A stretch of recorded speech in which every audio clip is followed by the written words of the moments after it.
पढ्न चाहनुहुन्छ भने यो भिडियो तपाईको लागि। नमस्ते, it's me Aarti Shah, currently study at Nepal law campus BALLB 6th semester. आज एक्सपिरियन्स सेसनमा तपाईहरुलाई स्वागत गर्दैछु। तपाईहरुलाई थाहा नै होला +2 जुनसुकै फ्याकल्टीबाट भए पनि यदि तपाई कानुन पढ्न चाहनुहुन्छ भने तपाईलाई इन्ट्रान्स दिएर नाम निकालेर आउनुपर्छ, जुनमा चाहिँ डिफ्रेन्ट फ्याकल्टीहरु छन्, पीयू पर्छन्, टीयू पर्छन्। तर कानुन क्षेत्रमा केही गर्छु भने एउटा ड्रिम राखेको व्यक्तिको लागि नेपाल ल क्याम्पस भनेको एउटा ड्रिम कलेज नै हो। सो आज हामी चाहिँ नेपाल ल क्याम्पसमा भर्खरै फर्स्ट सेमेस्टरमा अध्ययनरत छात्र र छात्राहरूबाट उनीहरूको एक्सपिरियन्स सेसनको बारेमा बुझ्नेछौँ। उनीहरूको इन्ट्रान्स प्रिपरेसन टाइममा उनीहरूले भोगेको अप्स एन्ड डाउन फेजको बारेमा र उनीहरूको जर्नीको बारेमा आज बुझ्नेछौँ। Let's go. 2 घण्टा पढेर पनि नाम निकाल्न सकिन्छ। यात्रा कठिन भए पनि अन्त्यमा लगनशीलता र प्रेरित भई अन्त्यमा सफलताले जीवनको बाटो बदल्दछ। नमस्कार, मेरो शुभ नाम प्रियङ्का शाह रहेको छ। म हालै नेपाल ल क्याम्पसमा फर्स्ट सेमेस्टरमा अध्ययनरत छात्रा हुँ। म तपाईहरुको समक्ष नेपाल ल क्याम्पसमा नाम निकाल्न सफल भएको यो प्रवेश परीक्षामा नाम निकाल्न केवल एक जर्नी मात्र होइन, यो एक परिवर्तन र आत्मविश्वासको यात्रा पनि हो। प्रत्येक विद्यार्थीको सपना नेपाल ल क्याम्पस हुन्छ। त्यस्तो मेरो पनि सपना सोच्नुभन्दा त्यति सजिलो थिएन। एउटा कोठाभित्र तनाव व्यवस्थापन गरी समय तालिका गरी म आफूमा प्रश्न गर्थेँ, हो म नाम निकाल्न सक्छु भनी धैर्यता र आत्मविश्वासका साथ म सिकाइको क्रममा लागिरहे। यसरी नै म आफ्नो सधैँ मक टेस्ट, रोज अभ्यास र विशेष गरी खास कमजोर विषयमा म ध्यान राख्थेँ र यसरी म आफ्नो न्युज अपडेटमा पनि बसिरहन्थेँ र खास गरी म एमसीक्यू र चाहिने जति गाइडलाइन्सहरू पनि प्राप्त गर्थेँ र म चाहिने जति नै किताब पढ्छु, धेरै त्यसमा किताब पढ्न पनि जरुरी छैन र यसरी म आफ्नो विकली टेस्टको पेपरहरू मूल्याङ्कन गर्थेँ र लेख्ने टिपहरू सुधार गरिरहन्थेँ। यसरी मैले डर पार गर्दै प्रवेश परीक्षाका दिन सफलताको फलमा विश्वास गरिरहेर म यसमा सन्देश के पाएर म भन्न चाहन्छु कि तपाईहरु सफलतामा धैर्य राख्नुहोस्, सपना हेर्नुहोस्, चुनौतीबाट कहिल्यै पछाडि नजानुहोस् र नेपाल ल क्याम्पसमा नाम निकाल्नको लागि तपाईको सफलता पर्खिरहन्छ। यसरी नेपाल ल क्याम्पसको विद्यार्थी एउटा विद्यार्थी मात्र होइन, यो एक जिम्मेवार नेतृत्व, लगनशीलताको, आत्मविश्वास परिवर्तनको विद्यार्थी या यात्रा रहेको छ। धन्यवाद। मैले बिहानको 8 बजेदेखि लिएर साँझको 8 बजेसम्म भर्याङमा बसेर नेपाल ल क्याम्पसको इन्ट्रान्सको लागि चाहिँ प्रिपरेसन गरेको। नमस्कार, मेरो नाम प्रश्ना रहेका। अब म हाल नेपाल ल क्याम्पसमा बीएलएलबी फर्स्ट सेमेस्टर अध्ययनरत विद्यार्थी हुँ र मेरो चाहिँ नेपाल ल क्याम्पससम्मको चाहिँ यात्रालाई भन्दाखेरि चाहिँ मैले इन्स्टिट्युसन चाहिँ अवश्य नै जोइन गरेको थिएँ। इन्स्टिट्युसनले चाहिँ मलाई धेरै नै मद्दत, साथ, सहयोग दिनुभयो। तर चाहिँ इन्स्टिट्युसन चाहिँ एउटा चाहिँ माध्यम, मोड मात्रै हो र वास्तविक आफ्नो लक्ष्यलाई प्राप्त गर्नको लागि आफ्नै इच्छा शक्ति र चाहिँ आफ्नै श्रम हुनुपर्दो रहेछ। त्यसैले मेरो चाहिँ इन्स्टिट्युसनमा मर्निङको सिफ्ट थियो र म मर्निङको सिफ्ट कम्प्लिट गरेर म डाइरेक्टली चाहिँ म लाइब्रेरी जाने गर्थेँ र लाइब्रेरीमा चाहिँ एटलिस्ट 3-4 आवर्स म पढ्ने गर्थेँ। लाइब्रेरीबाट पढिसकेपछि म घर फर्किन्थेँ र बचेको समयमा पनि अध्ययन गर्ने गर्थेँ। But still I was not sure कि मेरो नाम नेपाल ल क्याम्पसमा आउँछ कि आउँदैन भन्ने कुराले चाहिँ म चाहिँ स्योर चाहिँ थिएन। स्टिल एउटा कुरा चाहिँ मेरो दिमागमा थियो, द्याट इज कि कर्म गर तर चाहिँ फलको चिन्ता चाहिँ बिल्कुलै नगर। अनि यसै गरी चाहिँ भर्याङमा चाहिँ बसेर चाहिँ पढेको कुरा चाहिँ हेर्दाखेरि I have my little sister, so as she always wants to play with me, so I couldn't study inside the room. त्यसैले चाहिँ म बिहानको 8 बजेदेखि लिएर साँझको चाहिँ 8 बजेसम्म चाहिँ मेरो एक्जाम हुनुको 10 दिन अगाडिबाट म यसरी चाहिँ होमस्टे गरेर चाहिँ घरमै पढिरहेको थिएँ। अनि म भर्याङमा पढ्दाखेरि चाहिँ मान्छेहरू चाहिँ आउने जाने गर्ने मान्छेहरू चाहिँ हेर्ने गर्थेँ र चाहिँ still I was focused on my goal only. मलाई मतलब थिएन को आउँछ को जान्छ। I was only focus on my goal, only focus on my notes. अनि मेरो दिमागमा यति थियो कि नेपाल ल क्याम्पसमा नाम जसरी पनि निकाल्नुपर्छ भन्ने थियो।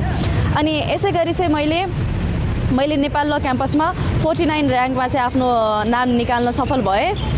अनि म के भन्न चाहन्छु भने कि इन्स्टिट्युसनले मलाई सहयोग गर्यो, तर चाहिँ आफ्नो लक्ष्य प्राप्तिको लागि चाहिँ आफ्नो इच्छा शक्ति, आफ्नो बल, आफ्नो क्षमता, आफूमा भरोसा र चाहिँ सेल्फ बिलिभ चाहिँ हुनु नै पर्छ। जसरी मैले चाहिँ नेपाल ल क्याम्पसमा नाम निकाल्न सफल भएँ त्यसरी तपाईँहरू पनि नेपाल ल क्याम्पसमा नाम निकाल्न सफल हुनुहुन्छ र त्यो सरहको मेहनत पनि गर्नुहुन्छ भन्ने मलाई चाहिँ विश्वास छ। धन्यवाद।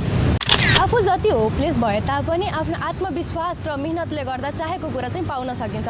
नमस्ते, मेरो नाम रिता पटेल हो। म अहिले नेपाल ल क्याम्पसमा बिएलएलबी इन्ट्रान्स एक्जाममा 16th र्याङ्कमा नाम निकाल्न सफल भई अध्ययन गर्दैछु। मेरो ल इन्ट्रान्स प्रिपरेसनको जर्नीको बारेमा भन्नुपर्दा मैले सुरुवात चाहिँ एउटा इन्स्टिट्युट जोइन गरेर गरेँ। सुरुमा म त्यो पढ्न जाँदामा एकदम धेरै बिरामी परेको थिएँ। त्यही भएर मेरो कन्सन्ट्रेसन चाहिँ त्यति धेरै पुगेको थिएन अनि त्यो बेला चाहिँ म एकदम धेरै होपलेस भएको थिएँ। मेरो नाम निस्किन्छ कि निस्किँदैन जस्तो लागेको थियो। त्यो बेला मेरो माइन्डमा चाहिँ नाम निकाल्न एकदम धेरै गाह्रो हुँदो रहेछ जस्तो लागेको थियो। तर त्यो बेला चाहिँ मेरो प्यारेन्ट्सले म प्रति एकदम धेरै विश्वास र आशा राख्नु भएको थियो। मेरो प्यारेन्ट्सहरूसँग कुरा गर्दा मेरो प्यारेन्ट्सले त तिमी चाहिँ अहिले आफ्नो हेल्थमा ध्यान देऊ, तिम्रो त नाम निस्किन्छ नि, तिमी जस्तोले नाम निकाल्न नसक्यो भए अरू कसले निकाल्छ भनेर आशा राख्नुहुन्थ्यो। त्यही कुराले गर्दा म एकदम धेरै इन्करेज भएँ कि मेरो मम्मी ड्याडीले मेरो यस्तो धेरै आशा राख्नु भएको छ, मैले त गर्नै पर्छ भनेर म इन्करेज भएँ। अनि त्यसपछि एक्जामको ठ्याक्कै 7-8 दिन अगाडि जति म पढेँ, मजाले पढेर अनि त्यसपछि दाइहरूले आफ्नो सिनियर्सहरूले त्यो इन्स्टिट्युटको दादाहरूले पठाएको क्वेसन्सहरू सल्भ गरेँ। पछि त मैले आफूमाथि पनि विश्वास राखेँ, होइन म त सक्छु, मैले त नाम निकाल्नै पर्छ। मैले इफ नाम निकाल्न सकिनँ भने कुनै कारण भए तापनि पछि म यो गिल्ट सहेर चाहिँ कसरी बस्न सक्छु होला जस्तो लाग्यो। किनभने आफ्नो सबै वरिपरिको मान्छेहरूले आफूमाथि विश्वास राखेको थियो अनि मैले सकिनँ भने म के एन्सर दिन्थेँ जस्तो मलाई लाग्यो। अनि त्यही भएर मैले आफूमाथि पहिला विश्वास गरेँ कि मैले त सक्छु भनेर लाग्यो। अनि त्यसपछि एक्जामको दिन गएँ। त्यो दिन पनि एक्जामको क्वेसन हेरेर मलाई डर लाग्यो, तर पनि के सोचेँ भने गाह्रो मेरो लागि मात्र होइन सबैको लागि हो, म त सक्छु, मेरो त नाम निस्किन्छ भनेर चिल भएर मैले एक्जाम दिएँ।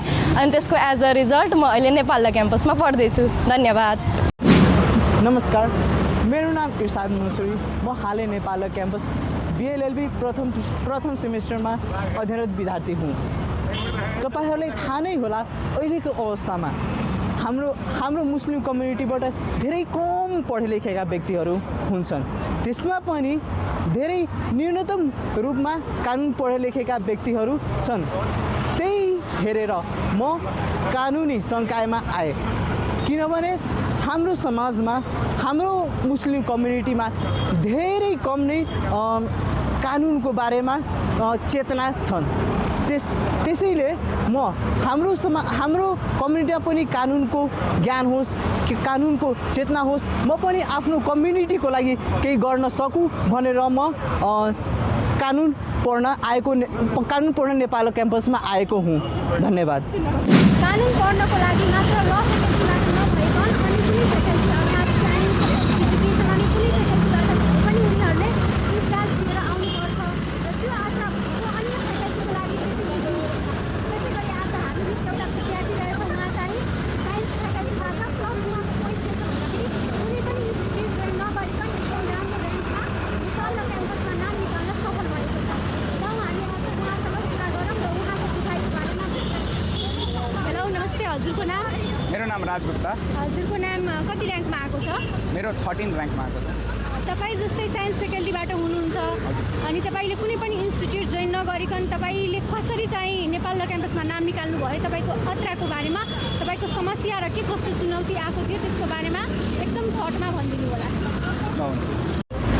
सबैभन्दा पहिला म हजुरले जस्तै खुलाउनु भयो, म साइन्स फ्याकल्टीबाट छु र म साइन्स फ्याकल्टीबाट नभए मैले साइन्स फ्याकल्टी गरेर 2 वर्ष बिचमा ग्याप इयर पनि लिएको छु। म घरमा भक्क भएर बसिरहेको थिएँ। मैले लमा इन्ट्रेस्ट आयो, मेरो बुवाले भन्नुभयो ल गर, मैले लमा इन्ट्रेस्ट आयो र मैले लतिर आएँ।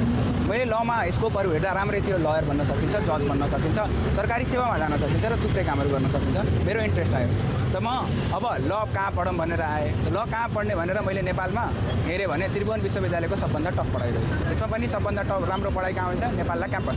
र नेपाल ल क्याम्पसमा नाम निकाल्नु अलिकति टफ रहेछ, मैले जति त्यहाँबाट सुनेर थाहा पाएँ। र म काठमाडौँ आएँ। काठमाडौँ आएपछि मैले त्रिभुवन विश्वविद्यालयको सबभन्दा पहिला किताबहरू थुप्रै बिएलएलबीको लागि किनेँ। त्यसपछि त्यसमा हेर्दाखेरि मैले थाहा पाएँ že त्रिभुवन विश्वविद्यालयको एउटा आफ्नै किसिमको एक्जाम हुन्छ जहाँ त्यो अलिकति टफ नै रहेको छ र त्यसको आफ्नो एउटा सिलेबस रहेछ, कोर्स तोकेको रहेछ, त्यहाँबाट नै एक्जाम हुन्छ। मैले त्योहरू पढ्दै जाँदाखेरि मैले भने अब इन्स्टिट्युटको सहारा लिउँ र गरौँ। तर मैले जुन बेला इन्स्टिट्युटतिर गएँ, मैले थुप्रै इन्स्टिट्युटमा गएर बुझेँ, तर म एट द एन्ड अफ म यही एउटा कन्क्लुजनमा आएँ कि यो त आफूले पनि गर्न सकिन्छ र आफूले पनि पढ्न सकिन्छ, बरु आफूले पढ्दा अलिकति राम्रो हुन्छ। त म आफूले पढ्न थालेँ, पढ्दै जाँदाखेरि मैले कुराहरू बुझ्न थालेँ। मैले जुन समस्या थियो त्योहरू सल्भ गर्दै जाँदै इन्टरनेटको युज गरेँ, च्याट जिपिटीको युज गरेँ, युट्युबको युज गरेँ र आफ्नो नलेजलाई अलिकति राम्रो गर्दै गएँ। र त्यसमा मलाई नेपाल क्याम्पसमा विभिन्न विद्यार्थी सङ्घ सङ्गठनहरू छन्, उहाँहरूले फ्री क्लासेसहरू गराउनुहुन्छ, त्यसको बारेमा थाहा पाएँ। फ्री क्लासेस हेर्दाखेरि म त्यो क्लासेसहरू जोइन गर्न गएँ। मैले हेरेँ त्यहाँ धेरै राम्रो नै पढाइरहेको रहेछ, त्यहाँबाट मैले धेरै कुराहरू सिक्न पाएँ। त्यहाँको सिनियरहरूले मलाई हेर्नुभयो, मेरो पढाइको स्टाइल हेर्नुभयो, मेरो पढाइको डेडिकेसन हेर्नुभयो र उहाँहरूले मलाई धेरै हेल्प गर्नुभयो। मैले नेपाल क्याम्पसको सिनियरहरूले एकदमै धेरै हेल्प गरेर मलाई पर्सनली मेसेज गरेर बाबु तिमी यो पनि पढ, तिमी इन्स्टिट्युट पढ्दैन भनेर मलाई धेरै हेल्प गर्नुभयो। मलाई नोटदेखि लिएर मलाई एमसिक्यूसँग सब उहाँहरूले हेल्प गर्नुभयो। यो मेरो जतिको यो अहिले बिएलएलबीसम्मको जर्नी थियो। त्यसपछि त्यहाँ गर्नुपर्ने त मलाई आफू थियो र पढ्नुपर्ने त मलाई आफू थियो। म अलिकति डेडिकेटेड थिएँ आफ्नो पढाइको तर्फ, किनकि मैले ग्याप इयर 2 वर्ष लिइसकेको थिएँ र मलाई पढ्नु नै थियो र गर्नु नै थियो। म यहाँ डु र डाइ कन्डिसनमा नै आएको थिएँ। त्यही भएर म अलिकति आफ्नो गोलतिर बडी ओरिएन्टेड भएर टाइमहरू पढाइमा अलिकति बढी दिएँ, कुराहरू बुझ्दै गएँ। उहाँहरूले सङ्गठनहरूले लिएको इक्जामहरू एकदमै त्यो रेगुलर अटेन्ड नै गर्ने गरेको थिएँ। मैले एउटा पनि इक्जाम छोडेको थिएन, 3 घन्टा हात चलाउने बानी नै बचाएको थिएँ र उहाँहरूको टिप्स एन्ड टिप्सलाई एकदमै त्यो लिएर प्रेरणा लिएर उहाँहरूको त्यो फलो गर्दै थिएँ। At the end of the day हाम्रो इक्जाम आयो, म इक्जाममा गएँ, त्यहाँ प्रश्नहरू मैले धेरै पढेको थिएँ, तर मैले चाहिँ पुरै नलेज चाहिँ युज गर्न पाएन। तर पनि मलाई यो थियो कि मैले आफ्नो 3 घन्टा हात रोक्ने छैन, म त्यो इक्जाम दिने नै छु। मैले त्यो इक्जाम दिएँ र घर गएँ, तर मलाई यो विश्वास थिएन कि मेरो नाम आउँछ कि आउँदैन, किनभने पढेको धेरै थिएँ, युज गर्न त्यहाँ धेरै पाएँ। घर गएँ, at the end of the day जहिले रिजल्ट आयो म ह्याप्पी नै भने, किनकि मेरो नाम 13th र्याङ्कमा आएको थियो।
क्याम्पसमा पढ्ने अवसर भाग्यले मात्र होइन, आत्मविश्वास र अनुशासनले दिलाउँछ। नमस्कार, म सुरज शाह, बिएलएलबी फर्स्ट सेमेस्टरमा पढ्ने विद्यार्थी। मेरो इन्ट्रान्स प्रिपरेसनको जुन जर्नी थियो त्यो एकदमै नै कठिन र प्रेरणादायी थियो, राम्रो थियो।